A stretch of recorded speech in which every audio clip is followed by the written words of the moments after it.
அவுது பில்லாஹி மினஷ் ஷைத்தானிர் ரஜீம். பிஸ்மில்லாஹிர் ரஹ்மானிர் ரஹீம். அஸ்ஸலாத்து வஸ்ஸலாமு அலா ரசூலில்லாஹ். எனது அன்பிற்குரிய சகோதரர்களே, நான் தமிழ்நாடு இஸ்லாமிய கூட்டமைப்பின் பொதுச் செயலாளர் பெரம்பலூர் ஜைனுதீன் பேசுகின்றேன். சமீபத்திலே நமது தமிழ்நாடு இஸ்லாமிய கூட்டமைப்பு திமுகவின் மதசார்பற்ற முற்போக்கு கூட்டணிக்கு ஆதரவளித்தது. சென்னைக்கு அறிவாலயம் சென்று உதயநிதி அவர்களை சந்தித்து ஆதரவு கடிதம் வழங்கினோம். அந்த ஆதரவு பட்டியலில் நமது பெயரும் 40வது இடத்திலே வந்தது. பிறகு நமது குழுக்குள்ளேயும் மற்றவர்களிடமிருந்து ஒரு சில எதிர்ப்புகள் வர ஆரம்பித்தன. எதற்காக நீங்கள் திமுக மதசார்பற்ற கூட்டணியை ஆதரிக்கிறீர்கள் என்று சொல்லி. ஆகவேதான் இந்த காணொளியை தமிழ்நாடு இஸ்லாமிய கூட்டமைப்பு ஏன் மதசார்பற்ற கூட்டணியை ஆதரிக்கிறது என்பதனை பற்றிய விளக்கத்தை தருவதற்காக பேசுகின்றேன். பொதுவாக நாம் பார்த்தோம் என்று சொன்னால் முஸ்லிம் சமூகம் இந்தியா முழுவதும் அச்சுறுத்தலுக்காக ஆகி இருக்கின்றது. இந்த அச்சுறுத்தல்களை பிஜேபி ஆளக்கூடிய வட மாநிலங்களை நாம் அதிகமாக பார்க்க முடிகின்றது. இது போன்ற செயல்கள் தமிழகத்திலே நடைபெற்றுவிடக் கூடாது. நம்முடைய வாக்குகள் எங்கும் சிதறிவிடக்கூடாது. நமக்கு எதிராக இருக்கக்கூடிய ஏடிஎம்கே பிஜேபி கூட்டணி ஆட்சிக்கு வந்துவிடக்கூடாது. மதசார்பற்ற கூட்டணியான திமுக முற்போக்கு கூட்டணி தான் ஆட்சிக்கு வர வேண்டும் என்று நாம் விரும்பி, இதுதான் அனைத்து மக்களுக்கும் நல்லதாக இருக்கும் என்று நாம் தேர்ந்தெடுத்திருக்கின்றோம். வடநாடுகளிலே பார்த்தோம் என்று சொன்னால் வழிபாட்டு தலங்கள் பாதிப்புக்குள்ளாகின்றன. வக்ஃபு திருத்த சட்டம் கொண்டு வந்தார்கள். அதன் மூலமாக முஸ்லிம் அல்லாதவர்களை நிர்வாகத்திலே புகுத்தினார்கள். வக்ஃபு சொத்து சம்பந்தப்பட்ட விஷயங்களை ஆட்சித்தலைவர் முடிவெடுப்பார். அதேபோல் பயன்பாட்டிலே இருக்கக்கூடிய பல்வேறு வக்ஃபு சொத்துகளுக்கு உரிய ஆவணங்கள் இல்லாத காரணத்தினால் அவைகள் அரசாங்கத்திற்கு உரியதாக மாற்றுவதற்காகவோ அல்லது வேறு பயன்பாட்டிற்கு மாற்றுவதற்கான பல முயற்சிகள் நடைபெறும் என்கின்ற பல்வேறு விஷயங்கள் உருவாகி இருக்கின்றன. வடநாடுகளிலே பார்த்தால் கலவரங்கள் எல்லாம் முஸ்லிம்களுக்கு எதிராக சில நேரங்களில் அவர்கள் செய்கின்றார்கள். கும்பல் கொலைகள், நாம் எதை சாப்பிடணும் எதை சாப்பிடக்கூடாது என்பதையெல்லாம் அவர்கள் சொல்கின்றார்கள். அதோடு மட்டுமல்ல, பொது சிவில் சட்டம் கொண்டு வர வேண்டும் என்று, அனைவருக்கும் ஒரே மாதிரியான சட்டம் அப்படின்னு சொல்லிட்டு, நாம பல்வேறு மதப்பட்ட மக்கள் இந்த நாட்டிலே பன்முகத்தன்மையுடன் வாழ்ந்து கொண்டு இருக்கின்றோம். அவைகளுக்கு எதிராக இந்த பொது சிவில் சட்டம் வேண்டும் என்கின்றார்கள். இப்படி பார்த்தோம் என்று சொன்னால் பல்வேறு விஷயங்கள் நமக்கு எதிராக நடந்து கொண்டு இருப்பதினால் இங்கு தமிழகத்தை பொறுத்த அளவில் திமுக மற்றும் அதன் கூட்டணி கட்சிகள் மதசார்பற்ற முற்போக்கு கூட்டணி என்று அமைத்து மதங்களுக்கு அப்பாற்பட்டு அனைவரும் ஒன்றாக இருந்து இந்த தமிழகத்தை முன்னேற்ற வேண்டும் என்று கூறி இருக்கின்ற காரணத்தினால் அதன் அடிப்படையிலேயே நமது இந்த ஆதரவினை வழங்கி இருக்கின்றோம். இதுல இரண்டாவது ஒரு விஷயம் நாம் கவனிக்க வேண்டிய விஷயம் என்னவென்று சொன்னால், முஸ்லிம்களுக்கு அதிக பிரதிநிதித்துவம் யார் கொடுத்திருக்கிறார்கள் என்கின்ற பட்டியலும் இப்போது வெளியாக இருக்கின்றது. திமுக கூட்டணியில் பார்த்தோம் என்று சொன்னால் ஏறக்குறைய 13 இடங்கள் நமது முஸ்லிம் சமூகத்திற்கு, இஸ்லாமிய சமூகத்திற்கு வழங்கப்பட்டு இருக்கிறது.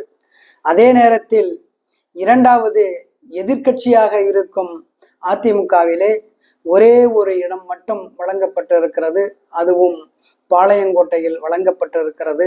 ஆனால் அங்கு திமுக வேட்பாளர் அப்துல் வஹாப் அவர்கள் அமோகமாக வெற்றி பெறுவார் என்று எதிர்பார்க்கப்படுகின்றது. நாம் தமிழர் கட்சியிலே 10 முஸ்லிம்களுக்கு இடம் அளிக்கப்பட்டிருக்கிறது. ஆனால் அந்த 10 முஸ்லிம்கள் அவர்கள் வெற்றி பெறுவார்களா என்பது ஒரு கேள்விக்குறியாக இருக்கிறது. ஏனென்று சொன்னால் சீமான் அவர்கள் இன்று வரை இந்த தேர்தலிலே நின்று 8% வாக்குகளுக்கு மேல் அவர் வாங்கியது இல்லை. ஆனால் தற்போது வரக்கூடிய கருத்து கணிப்புகள் எல்லாம் அவருக்கு 4 முதல் 5% வாக்குகள் மட்டுமே கிடைக்கும் என்று கூறுகின்றார்கள். ஆகவே நமது வாக்குகளை அந்த முஸ்லிம் வேட்பாளர்களுக்கோ அல்லது நாம் தமிழர் கட்சிக்கோ அளிப்பதன் மூலமாக நாம் யார் வரக்கூடாது என்று நினைத்து கொண்டு இருக்கின்றோமோ அவர்கள் வருவதற்கு வழிவகை செய்து விடுவோம். ஆகவேதான் நமது வாக்குகளை சிதறாமல் திமுக மதசார்பற்ற கூட்டணிக்கு நாம் ஓட்டு போட வேண்டும் என்று நாம் கூறுகின்றோம். மூன்றாவதாக இந்த முஸ்லிம் பிரதிநிதித்துவத்தை பற்றி பார்க்கின்ற பொழுது விஜய் கட்சி, தமிழக வெற்றி கழகம், அதில் 4 முஸ்லிம்களுக்கு மட்டுமே வாய்ப்பளிக்கப்பட்டிருக்கிறது. சையது புர்ஹான் வாணியம்பாடி, இம்தியாஸ் ஆம்பூர், KM ஷரீப் புதுக்கோட்டை, ஹாரூன் ரஷீத் மயிலாடுதுறை என்று சொல்லி 4 இடங்கள் மட்டுமே தரப்பட்டிருக்கிறது. இந்த அடிப்படையிலே பார்த்தோம் என்று சொன்னால் அதிகமான பிரதிநிதித்துவம் தரப்பட்டிருப்பது நமது திமுக மதசார்பற்ற முற்போக்கு கூட்டணியில் தான் என்பதனை நாம் தெரிந்து கொள்ள வேண்டும். இதில் இருக்கக்கூடிய 13 வேட்பாளர்களில் ஏறக்குறைய அனைவரும் வெற்றி பெற்று சட்டமன்றத்திற்கு சென்று முஸ்லிம்களுடைய உரிமை குரலாய் ஒலிப்பார்கள் என்று எதிர்பார்க்கப்படுகின்றது. ஆகவே பிரதிநிதித்துவத்திலே முன்னணியிலே இருக்கக்கூடிய இந்த திமுக மதசார்பற்ற கூட்டணியை நாம் ஆதரிப்பதற்கு 2வது காரணமாக இருக்கின்றது. 3வது காரணம் என்ன அப்படின்னு சொல்லி பார்த்தோம்னு சொன்னா 2 கட்சிகள் நமது வாக்கை பிரிப்பதற்கான முயற்சிகளில் அவர்கள் ஈடுபட்டு இருக்கின்றார்கள். பொதுவாக தமிழகத்திலே 4 முனை போட்டிகள் இருக்கின்றன. ஒன்று திமுக கூட்டணி, இன்னொன்று அதிமுக கூட்டணி, மற்றொன்று சீமான் அவர்களுடைய தனி கட்சி, அதுக்கடுத்து விஜய். இந்த 4 பேர்ல முதலாவது இடத்திலே அனைத்து கருத்து கணிப்பிலும் முதலாவது இடத்திலே இருக்கக்கூடியது திமுக கூட்டணி என்பதனை நாம் அனைவரும் அறிவோம். இந்த நேரத்திலே நாம் நம்மளுடைய வாக்குகளை திமுகவுக்கு ஒட்டுமொத்தமாக போடாமல் வாக்குகளை அந்த விஜய் கட்சியாக இருந்தாலும் சரி, சீமான் கட்சிகளாக இருந்தாலும் சரி போடுகின்ற போது நமது வாக்குகள் சிதறி நாம் தோல்வியை சந்திக்கக்கூடிய ஒரு நிலை உருவாகலாம். அதன் மூலமாக நாம் யார் வரக்கூடாது என்று கூறுகின்றோமோ அவர்கள் வருவதற்குண்டான வாய்ப்புகள் அதிகமாக இருக்கின்றன. விஜய் திமுகவை கடுமையாக எதிர்க்கின்றார், பிஜேபியையும் எதிர்க்கின்றேன் என்று கூறுகின்றார். அப்படி இருக்கின்ற பட்சத்தில் நாம் என்ன செய்ய வேண்டும் என்பதனை பார்க்க வேண்டும். நமது வாக்குகளை கொண்டு அந்த விஜய் வேட்பாளர்களுக்கு போடுகின்ற பொழுது வாக்குகள் சிதறி எதிராளி வருவதற்குண்டான வாய்ப்புகள் அதிகமாக உள்ளன. சீமானுக்கும் அதே போன்ற நிலைதான் இருக்கிறது. அவருக்கு ஓட்டு போட்டால் அவர் வெற்றி அடைவது நிச்சயமாக சாத்தியமில்லை என்பது அனைத்து கருத்து கணிப்புகளும் கூறிவிட்டன. ஆகவே நம்முடைய வாக்குகளை அவருக்கு போட்டு வீணாக்க வேண்டாம் என்பது என்னுடைய கருத்தாக இருக்கிறது. 4வதாக நாம் பார்த்தோம் என்று சொன்னால் ஏராளமான சமூக நல திட்டங்களை திமுக மதசார்பற்ற கூட்டணி நமக்கு அறிவித்திருக்கின்றது. கடந்த 5 ஆண்டுகளிலே அவர்கள் பல்வேறு நலத்திட்டங்களை செய்திருக்கின்றார்கள்.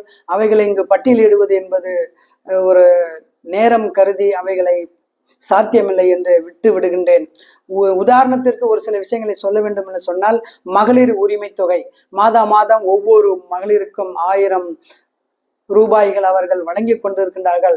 கிட்டத்தட்ட 1,37,00,000 மகளிருக்கு ஒவ்வொரு மாதமும் அவர்கள் வழங்கி கொண்டிருக்கின்றார்கள்.